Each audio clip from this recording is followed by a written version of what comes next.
Assalamualaikum warahmatullahi wabarakatuh. Alhamdulillahirabbil alamin. Pada pagi ini anak-anakku sekalian semuanya sehat? Alhamdulillah. Oke, pada tatap muka kali ini kita bertemu kembali dalam pembelajaran tematik 6, tematika subtema 2. Dalam tatap muka kali ini kita akan membahas materi tentang perubahan sosial budaya dalam kehidupan masyarakat dalam rangka modernisasi. Nah, di sini nanti ada tentang pengaruh budaya modernisasi terhadap kehidupan masyarakat. Namun sebelum kita melanjutkan, mari kita buka bersama dengan bacaan basmalah. Bismillahirrahmanirrahim. Untuk tujuan pembelajarannya pada tatap muka hari ini, yaitu peserta didik dapat menganalisis perubahan sosial budaya dan rangka modernisasi bangsa Indonesia. Kedua, peserta didik dapat menyajikan hasil analisis mengenai perubahan sosial budaya dalam rangka modernisasi bangsa Indonesia. Itu tujuan pembelajarannya.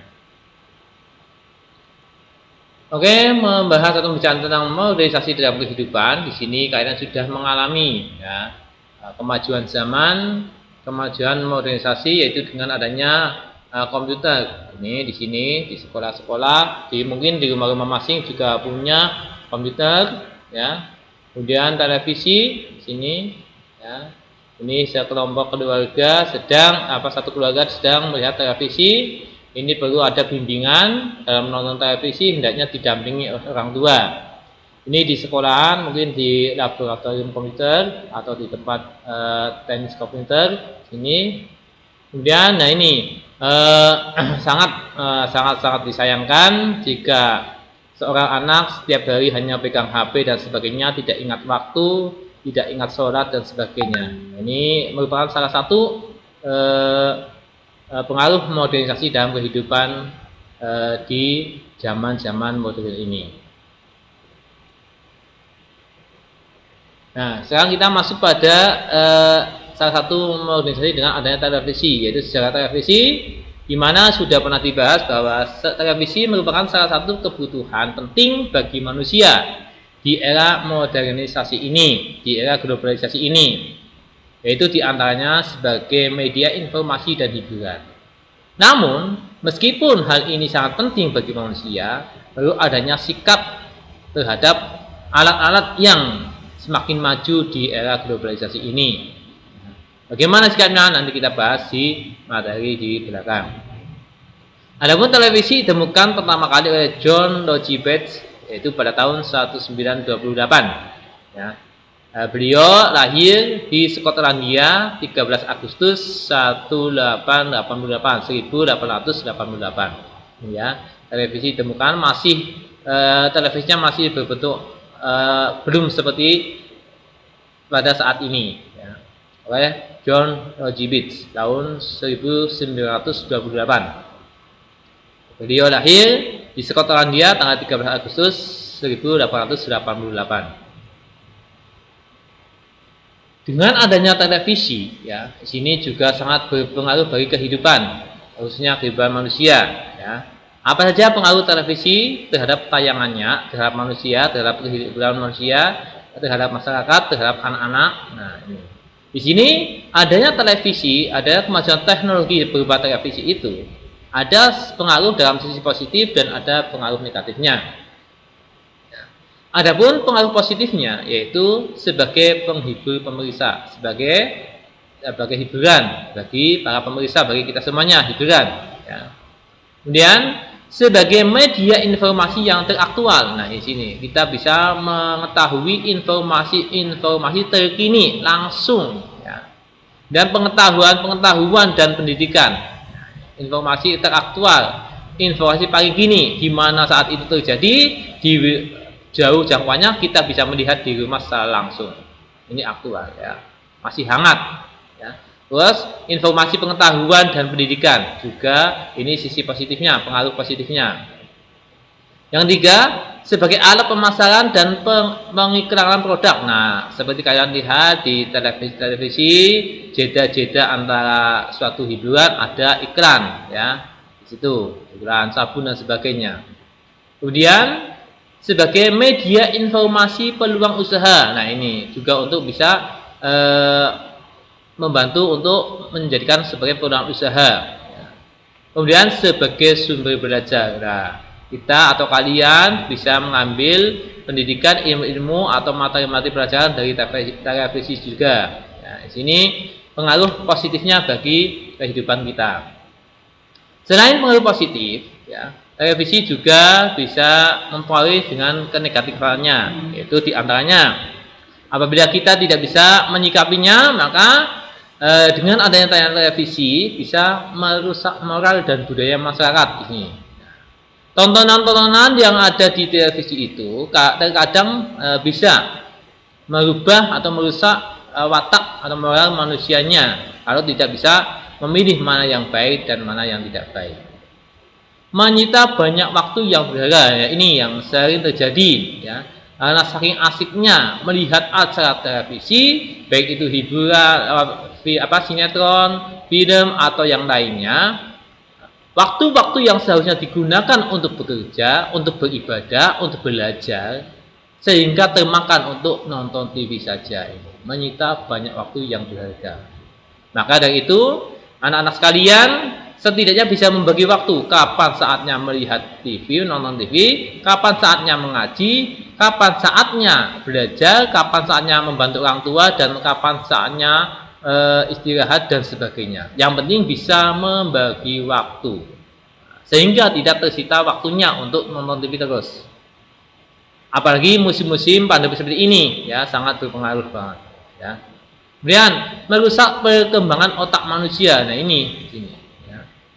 Kalau nonton TV terus dan sebagainya terpengaruh saraf otaknya, ya, apalagi cahaya TV-nya terlalu menyolok dan sebagainya, atau melihat TV di kegelapan, ya, senangnya TV-nya cerah terus lampunya digelap, dimatikan. Ini juga sangat berpengaruh pada otak manusia. Juga pikirannya manusia juga kadang terjadi perubahan terpengaruh oleh tontonan yang ditonton. Boleh kita terpengaruh, tapi pengaruh yang positif kita ikuti. Kemudian dapat mempengaruhi akhlak penonton ke arah negatif. Nah, ini yang bahaya ini.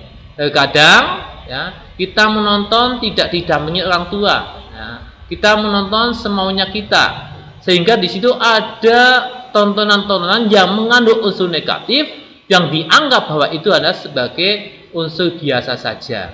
Nah, maka sangat bahaya karena akan mempengaruhi akhlak para penonton atau kita ke arah yang negatif. Naudzubillahimin dzalik. Maka kalian apabila nonton televisi, baik itu film atau sinetron atau apapun, kita bisa memilih mana yang negatif, mana yang positif, mana yang harus kita buang, mana yang harus kita ambil. Yang selanjutnya, sering menonton televisi menjadikan menurunnya prestasi belajar anak. Nah, ini, ya, sama dengan tadi yang menyita banyak waktu, ya. Saat belajar, ya untuk belajar. Saat mengaji, ya untuk mengaji. Saat beristirahat, untuk istirahat. Saat membantu orang tua, ya untuk membantu orang tua. Saat sholat, ya sholat. Maka tidak akan terbiasakan nonton TV, selalu nonton TV terus dan sebagainya, ya. Maka jangan kesering nonton TV, dan kecuali nanti ada informasi-informasi yang dibutuhkan. Nah, silahkan ditonton, itu yang penting. Nah, jelas, jangan sampai dengan adanya nonton televisi itu belajar kalian terbengkelai. Itu pengaruh televisi dan tayangannya, baik pengaruh positif ataupun negatif. Nah, yang kedua adalah komputer. Kemajuan zaman atau modernisasi dengan adanya komputer atau HP bisa juga. Ya, ini. Komputer merupakan bagian dari perkembangan teknologi yang membawa perubahan yang sangat luar biasa di dunia ini. Ya, komputer ini merupakan bagian teknologi yang membawa perubahan yang sangat luar biasa. Ya. Komputer pertama ditemukan oleh Charles Babbage, ya, tahun 1871, yaitu masih berupa mesin penghitung atau dengan nama Difference Engine Number One. Nah, ini pertama kali, ya, Charles Babbage menemukan mesin komputer, yaitu mesin penghitung seperti kalkulator dengan nama Difference Engine Number One pada tahun 1871. Di mana beliau Charles Babbage itu lahir di suatu daerah di London, ya, di London pada tanggal 26 Desember 1791 ya. Kalian itu belum lahir ya, masih 1700. Ya, itu secara komputer. Dengan adanya komputer, ya, itu juga berpengaruh sekali terhadap kehidupan kita. Ya. Masuk HP di sini ya, komputer masuk HP ya. Kita katakan HP juga. Ya. Pengaruhnya ada yang positif, ada yang negatif. Ya. Kita alami saat-saat seperti ini. Saat pandemi ini, ya, pengaruh komputer termasuk HP itu juga ada pengaruh positifnya. Yaitu yang pertama pengaruh positifnya dalam kehidupan. Bisa jelas sebagai sarana komunikasi jarak jauh yang lebih cepat. Nah, dibandingkan zaman dulu sebelum ada komputer atau HP, ya, komunikasi jarak jauh agak lambat. Ya. Dulu pakai surat lewat kantor pos, ya, bisa sampai mengirimkan surat hampir 3 hari baru sampai itu yang kilat, ya, lewat kantor pos. Ya. Sekarang saat ini kita mengetik langsung ke sana, saat itu juga bisa dibaca, bisa video call. Ya, ini positifnya. Kemudian memudahkan, mempercepat pekerjaan. Nah ini pekerjaan akan lebih cepat selesai. Ya, misalnya komputer mengetik dan sebagainya lebih mudah. Ya, lebih cepat dan lebih mudah pekerjaan. Terus pekerjaan yang lainnya, yang dokter dan sebagainya, yang pegawai dan sebagainya, yang di balai desa itu dengan menggunakan komputer akan lebih cepat terselesaikan dan lebih mudah. Kemudian dapat mengakses informasi pendidikan melalui internet. Nah, ini yang saat ini kita butuhkan pada musim pandemi ini, ya, itu sangat dibutuhkan. Nah, dengan adanya akses informasi pendidikan, karena saat ini belajar jarak jauh, ya, itu seperti kita lakukan pada saat ini, pada musim pandemi COVID-19 ini. Mudah-mudahan pandemi ini cepat berlalu dan hangus di muka bumi. Allahumma amin. Kemudian inovasi dalam pembelajaran semakin berkembang. Nah, inilah ya efek dari adanya komputer di musim pandemi ini juga menambahkan pengembangan dalam inovasi pembelajaran. Yang tadinya anak sekalian belajar tatap muka mungkin tidak pernah tahu itu Zoom meeting itu apa, terus e-learning itu apa. Saat ini kita sudah menjalankannya. Kemudian yang selanjutnya, sisi positifnya, pengaruh positifnya itu materi pembelajaran dapat disampaikan dengan lebih menarik dan interaktif. Nah, dengan komputer, mungkin dengan animasi-animasi dan sebagainya, video-video pembelajaran sebagainya, ini akan lebih menarik dan interaktif antara sang pendidik, guru dengan siswa atau siswa yang lainnya. Ya, ini pengaruh positif komputer dalam kehidupan kita. Nah, saat ini komputer atau HP pada musim pandemi ini sangat-sangat dibutuhkan untuk pembelajaran jarak jauh, ya. Ini. Kemudian ada juga sisi negatifnya, pengaruh negatif komputer atau HP. Itu yaitu apabila tampilan layar monitor yang terlalu terang, cerah, ya, dan terus kita melihat terus akan menimbulkan radiasi sehingga dapat merusak mata. Apabila kita penggunaan HP, komputer itu tidak diatur, baik radiasi layarnya, kecerahannya, ataupun cara pemakaiannya, maka lama-kelamaan kita akan melemahkan saraf-saraf mata kita, organ mata kita. Kalau tidak diatur, baik istilahnya sinarnya dari monitor itu, ya, itu. Kemudian pemakaiannya terus menerus, tidak ada batas waktu, maka mata kita juga akan terpengaruh. Nah, cukup bisa memakai pelindung, misalnya kacamata pelindung atau screen pelindung dan sebagainya.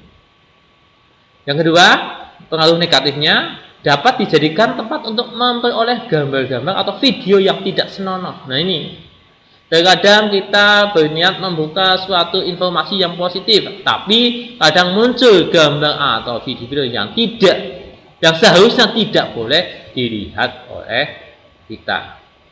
Ini terkadang seperti itu. Ini pengaruh negatifnya. Kemudian dapat membuat seseorang kecanduan. Nah, ini biasanya anak-anak sekarang ya terkadang itu banyak yang sudah kecanduan dengan bermain game. Nah, ini tolong anak sekalian saya yakin kalian bisa membagi waktu, tahu mana yang positif, mana yang negatif ya. Jangan coba-coba biasa bermain game online ya, tolong ya. Tuh. Karena kalau sudah kecanduan itu nanti akibatnya akan amburadul semuanya ya kan. Belajar tidak tidak terlaksana, sudah diabaikan belajar, apalagi membantu orang tua, apalagi ngaji. Aduh, jangan sampai kalian kecanduan dengan bermain game online ya anak sekalian ya. Oke, ya mudah-mudahan anak sekalian betul-betul masuk anak yang soleh dan soleha. Amin.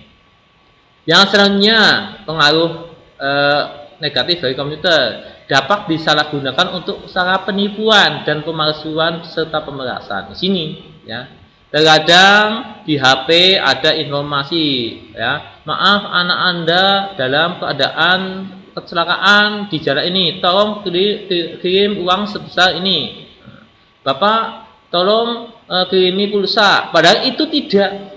Padahal anaknya tidak seperti itu. Misalnya seorang orang tua ada masukan di WA yang bunyinya anak Anda sedang dalam kondisi kritis, tolong kirimi nomor rekening Anda. Nah, ini padahal itu bukan anaknya sehat-sehat saja di tempat yang lain. Nah, ini pihak yang menyalahgunakan HP atau komputer untuk penipuan atau pemalsuan serta pemerasan. Nah, ini pengaruh komputer di sisi negatifnya. Jadi komputer, televisi, HP ada pengaruh positifnya, juga ada negatifnya. Tinggal kita bisa memilih atau menyikapinya dengan baik atau tidak. Nah, bagaimana cara menyikapinya terhadap pengaruh positif atau negatif televisi, komputer atau HP? Nah, ini yang pertama, meningkatkan iman dan takwa kita. Insya Allah kalau kita memang betul, ya mudah-mudahan kita semuanya, anak-anak sekalian, keluarga kita, sahabat-sahabat kita termasuk tergolong orang yang beriman dan bertakwa, sehingga bisa menyikapi meskipun kemajuan teknologi modernisasi semakin meningkat, karena iman dan takwa akan bisa memilih mana yang baik dan mana yang tidak, mana yang harus kita lakukan, mana yang harus kita tinggalkan. Ini kunci utama adalah meningkatkan iman dan takwa kita. Yang kedua, bersikap selektif, mana yang berdampak positif dan mana yang berdampak negatif. Ini selektif, diseleksi, dipilih mana yang harus kamu masukkan atau yang kamu ikuti, mana yang harus kamu tinggalkan atau kamu buang. Boleh melihat televisi, boleh melihat film-video dan sebagainya, sinetron, tapi kita selektif mana yang harus kita ikuti, yang kita tiru, mana harus kita tinggalkan atau kita buang. Ini selektif ya. Kemudian menonton atau melihat hiburan yang secukupnya saja. Ya, kalau mau menonton hiburan yang secukupnya saja, jangan terlalu kecanduan ya. Yang cukup saja. Dan tontonan itu tidak mengandung unsur negatif. Tontonan itu tidak mengandung unsur negatif, secukupnya saja. Kalau sudah cukup sudah ya, ikuti kegiatan yang lainnya, dan tontonan itu tidak mengandung unsur negatif. Yang ketiga, dalam menonton atau melihat televisi, komputer atau menggunakan HP harus dengan pendampingan orang tua. Nah, ini yang biasanya anak-anak terkadang kalau lihat televisi, lihat bermain HP itu kalau didampingi orang tua itu nggak mau. Karena nanti banyak omongan dan sebagainya. Itu sangat beruntung bagi anak-anak yang memakai HP atau menggunakan HP masih didampingi orang tua. Ini sangat dibutuhkan pendampingan orang tua ya. Jadi kalau anak-anak sekalian mau lihat TV ya, bilang, "Mak, Bu, Pak, saya mau lihat TV, tolong didampingi dong." Nah, situ nanti orang tua kalian, bapak ibu kalian itu menjelaskan bahwa itu negatif atau positif. Ya, di sini pendampingan orang tua sangat pentingkan dalam melihat televisi, komputer atau HP. Apalagi HP ya, harus didampingi orang tua. Ya. Baik itu sedang melihat untuk mencari materi pembelajaran ataupun bukan. Ya, karena pendampingan orang tua sangat dibutuhkan oleh anak-anak sekalian. Kemudian yang terakhir, menggunakan atau memanfaatkan televisi, komputer atau HP sebagai sarana komunikasi, ya. Ini, ya. Dan hal-hal lain yang baik-baik saja, ya. Jadi gunakan atau memanfaatkan televisi, komputer atau HP sebagai sarana komunikasi dan hal-hal lain yang baik-baik saja, yang positif. Misalnya untuk mencari informasi tentang pendidikan, untuk mencari informasi tentang perkembangan di negara kita, untuk mencari informasi tentang perkembangan cuaca alam, untuk mencari informasi tentang berita-berita bencana alam ini, ya. Kalau yang bersifat negatif tidak usah diikuti, tidak usah dilihat, tidak usah ditonton. Ini beberapa contoh cara menyikapi dengan adanya modernisasi, terutama pada televisi, komputer, dan HP. Bagaimana anak sekalian, paham? Oke, jadi harapan Pak Guru ya pada anak sekalian, silakan kalian boleh menonton TV, boleh menggunakan komputer, HP, tapi harus bisa selektif, ya, bisa selektif dan bisa mengatur waktu. Kapan saatnya kalian mencari menggunakan HP, menonton TV, kapan saatnya kalian mengaji, kapan saatnya kalian belajar, kapan saatnya kalian membantu orang tua, kapan saatnya kalian beristirahat, itu dibagi sehingga tidak terpengaruh dengan dampak-dampak yang negatif. Tidak kecanduan satu hari nonton HP terus, lama-kelamaan kecanduan, apalagi sudah bermain game online. Namun biar mindalik anak-anak sekalian, jangan sampai anak-anak sekalian kebiasaan untuk game online. Nanti pengaruhnya tidak karuan pokoknya, ya. Oke anak sekalian, ya. Bismillah, ya. Mudah-mudahan anak-anak sekalian termasuk anak-anak yang berbuat soleh dan soleha. Allahumma amin. Oke, itu saja yang bisa disampaikan materi pada tatap muka kali ini. Mari kita tutup bersama. Oh ya, maaf, ini ada tugas. Ya, ini ada tugas yang kalian kerjakan di rumah. Ya, yaitu jawablah pertanyaan berikut dengan jujur dan benar. Ya, ini. Jawab saja, ya. Yaitu adakah komputer, televisi atau HP di rumah kamu? Kalau ada, jawab. Ya. Ya. Kemudian dimanfaatkan untuk apa komputer, televisi atau HP di rumah kamu? Ya, oleh kamu maksudnya, kan? Kemudian kapan kamu memanfaatkan alat-alat tersebut? Terus seberapa lama kamu menggunakan atau memanfaatkan alat-alat tersebut? Ya, berapa lama? 1 jam atau 2 jam atau bahkan 1 hari penuh? Kemudian apa saja manfaat yang dapat kamu peroleh dari alat-alat tersebut? Nah, kemudian apakah pengaruh alat-alat tersebut terhadap kegiatan kamu di rumah dan bagaimana cara menyikapinya? Itulah, ya, harus kalian jawab di buku tugas. Jangan lupa tulis nama, nomor absen dan kelas, share ke WA Japki di nomor Pak Guru, ya. Oke, mari kita akhiri dengan bacaan hamdalah bersama-sama. Alhamdulillahirabbil alamin. Sekian, billahi taufiq wal hidayah. Wassalamualaikum warahmatullahi wabarakatuh.